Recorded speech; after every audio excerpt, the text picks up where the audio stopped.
Hello दोस्तों। आशा करता हूँ आप सब बढ़िया होंगे। आपके अपने यूट्यूब चैनल यानी टॉक्स में आपका एक बार फिर से स्वागत है। दोस्तों, तो आज हम सॉल्व करने जा रहे हैं इंडियन आर्मी जनरल ड्यूटी के कॉमन एंट्रांस पेपर को। तो आप देख सकते हैं दोस्तों किस तरह का पेपर आता है। आपको इससे एक आइडिया लग जाएगा और आप अपने उसी तरीके से अपने एग्ज़ाम की प्रिपरेशन करेंगे। दोस्तों, आपको पता होगा इसमें साइंस जो है वो एक महत्वपूर्ण भूमिका निभाती है। तो देख सकते हैं दोस्तों, आपका जो पहला प्रश्न है वो है world health day is celebrated on. तो आपको बताना है जो विश्व स्वास्थ्य दिवस है वो कब मनाया जाता है। तो दोस्तों, जो विश्व स्वास्थ्य दिवस होता है वो 7 अप्रैल को मनाया जाता है। अगला जो मुख्य प्रश्न है वो है non cooperation movement was launched by Gandhi ji in the year. तो आपको बताना है असहयोग आंदोलन किस वर्ष में गांधी जी द्वारा शुरू किया गया था। दोस्तों, जो इसका जो सही आंसर है वो है ऑप्शन बी 1920 में महात्मा गांधी द्वारा 1920 में महात्मा गांधी द्वारा इसका जो ऑप्शन बी है वो सही रहेगा। महात्मा गांधी द्वारा 1920 में असहयोग आंदोलन शुरू किया गया था। अगला जो क्वेश्चन है काइक इज ए काइंड ऑफ। आपको बताना है काइक इनमें से किससे संबंधित है। दोस्तों, जो काइक है वो एक नाव है। इसका जो ऑप्शन बी है वो सही रहेगा। दोस्तों, अगला जो आपका प्रश्न है Nashik is situated on the bank of which river. तो दोस्तों, जो नासिक है आपको बताना है किस नदी के किनारे स्थित है। तो दोस्तों, आपको पता होगा जो नासिक है वो महाराष्ट्र का एक शहर है और जो नासिक है वो गोदावरी नदी के किनारे स्थित है। तो ऑप्शन जो सी है वो इसका सही रहेगा, गोदावरी नदी के किनारे। अगला जो प्रश्न है पांचवा प्रश्न India's only sail training ship. Bharat का एकमात्र जल प्रशिक्षण जहाज है। तो दोस्तों, जो भारत का जो एकमात्र जल प्रशिक्षण जहाज है वो है INS तरंगिणी। इसका जो ऑप्शन ए है वो सही रहेगा। अगला जो मुख्य प्रश्न है longest river in the world Amazon is flowing through. तो आपको बताना है जो दुनिया की सबसे लंबी नदी है अमेजन, जल के हिसाब से यानी कि जो वॉल्यूम के हिसाब से अमेजन सबसे बड़ी है और वैसे लंबाई के हिसाब से तो नील नदी सबसे बड़ी है। तो आपको बताना है जो अमेजन नदी है वो कहाँ से बहती है। तो दोस्तों, जो अमेजन नदी है वो बहती है दक्षिण अमेरिका, जो दक्षिण अमेरिका महाद्वीप है उसके जो 7-8 देश हैं उन सभी देशों से बहती है और उनमें जो सबसे बड़ा देश है वो ब्राज़ील है।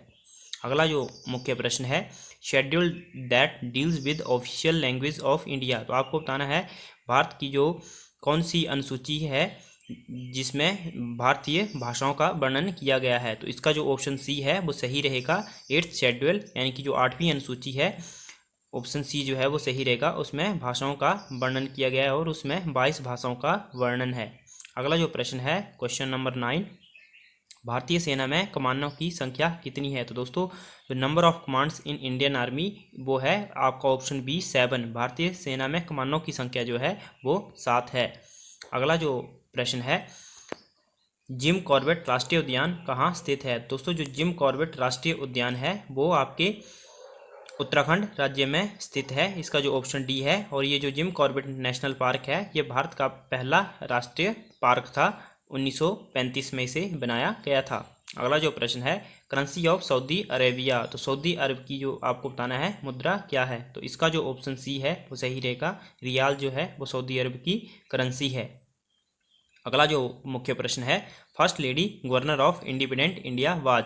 तो आपको बताना है स्वतंत्र भारत की पहली महिला गवर्नर थी। तो दोस्तों, जो सरोजिनी नायडू थी वो स्वतंत्र भारत की पहली महिला गवर्नर थी। तो इसका जो ऑप्शन सी है वो सही रहेगा। अगला जो प्रश्न है 13 who is the author of book guide. तो गाइड पुस्तक के लेखक कौन है। तो दोस्तों, जो गाइड पुस्तक है वो RK नारायण द्वारा लिखी गई है। इसका जो ऑप्शन बी है वो सही रहेगा, RK नारायण।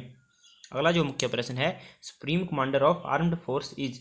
सशस्त्र बल के सर्वोच्च कमांडर हैं। तो दोस्तों, जो भारत के राष्ट्रपति होते हैं वो सशस्त्र बल के आर्म्ड फोर्सेस के सुप्रीम कमांडर होते हैं। तो इसका जो ऑप्शन डी है वो सही रहेगा, प्रेसिडेंट। अगला जो मुख्य प्रश्न है हिस्ट्री से ये प्रश्न है the first battle of Panipat was fought between. Panipat की पहली लड़ाई किनके बीच लड़ी गई थी। तो दोस्तों, जो पानीपत की जो पहली लड़ाई थी वो बाबर और इब्राहिम लोदी के बीच लड़ी गई थी। तो इसका जो ऑप्शन बी है वो सही रहेगा। अगला जो मुख्य प्रश्न है मलेरिया इज कॉज्ड बाय। जो मलेरिया होता है वो आपको बताना है किसके कारण होता है। तो दोस्तों, जो मलेरिया होता है वो प्रोटोजोआ के कारण होता है। आपने सुना होगा ना प्लाज्मोडियम। ऑप्शन बी जो है वो इसका सही रहेगा और इसका जो वाहक होती है वो एक मक्खी होती है, मादा एनोफिलीज मच्छर। अगला जो मुख्य प्रश्न है, नेम द एंटी स्टेरलाइल विटामिन, बांझ विरोधी विटामिन का नाम बताएं। तो दोस्तों आपको पता होगा विटामिन ई की जब कमी हो जाती है तो बांझ विरोधी रोग हो जाता है, यानी कि जो जनक शक्ति जो है कम हो जाती है। अगला जो प्रश्न है, relation between work force and displacement, आपको बताना है कार्य बल और विस्थापन के बीच संबंध बताना है। तो आप दोस्तों आपने सभी ने 8th या 9th क्लास में फॉर्मूला पढ़ा होगा, W=FS, जो वर्क जो है वो फोर्स इंटू डिस्प्लेसमेंट होता है।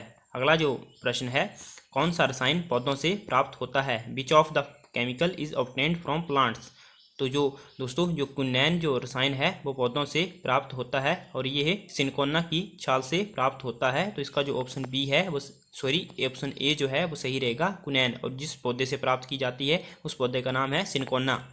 अगला जो मुख्य प्रश्न है, सिस्मोग्राफ से क्या मापा जाता है, what is measured by seismograph. तो आपने सुना होगा दोस्तों, जो सिस्मोग्राफ है उससे भूकंप की तीव्रता वगैरह मापी जाती है, यानी कि अर्थक्वेक। इसका जो ऑप्शन सी है वो सही रहेगा।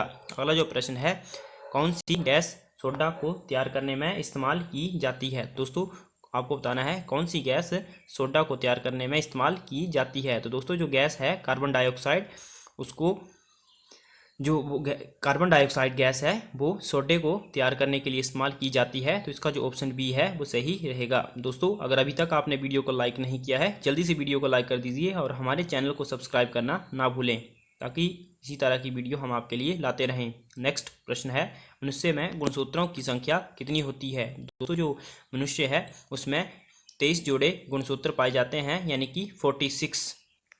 अगला जो मुख्य प्रश्न है, total number of muscles in human body, मनुष्य में मांसपेशियों की संख्या कितनी होती है। तो दोस्तों जो मनुष्य है उसमें मांसपेशियों की संख्या 639, यानी कि 639, ऑप्शन ए जो है वो आपका सही रहेगा। अगला जो प्रश्न है, fundamental unit of kidney is called, तो किडनी की मौलिक इकाई क्या कहलाती है। दोस्तों जो किडनी होती है उसकी जो फंडामेंटल यूनिट है वो नेफ्रॉन कहलाती है। तो इसका जो सही आंसर है वो ऑप्शन ए रहेगा। अगला जो प्रश्न है, कौन सा जीवाणु दूध को दही में परिवर्तित करता है। तो दोस्तों जो लैक्टोबैसिलस जीवाणु होता है वो दूध को दही में परिवर्तित करता है। इसका जो ऑप्शन सी है वो सही रहेगा। दोस्तों कैसी लगी आपको वीडियो। अगर दोस्तों आप भी इंडियन आर्मी की तैयारी करना चाहते हैं तो इंडियन आर्मी के लिए साइंस जो है वो एक इम्पोर्टेंट सेक्शन रहता है और हमारे चैनल पर साइंस की क्लासेस डेली चल रही हैं, जो HP फॉरेस्ट गार्ड के लिए हम करवा रहे हैं। अगर आप इंडियन आर्मी की तैयारी करना चाहते हैं तो हमारे चैनल के साथ जुड़ सकते हैं। दोस्तों आज की वीडियो में इतना ही। अगर आपको ये वीडियो पसंद आई हो तो हम इसका दूसरा पार्ट भी डिस्कस करेंगे। तो आज के लिए इतना ही। टेक केयर दोस्तों। जय हिंद, जय भारत, वंदे मातरम।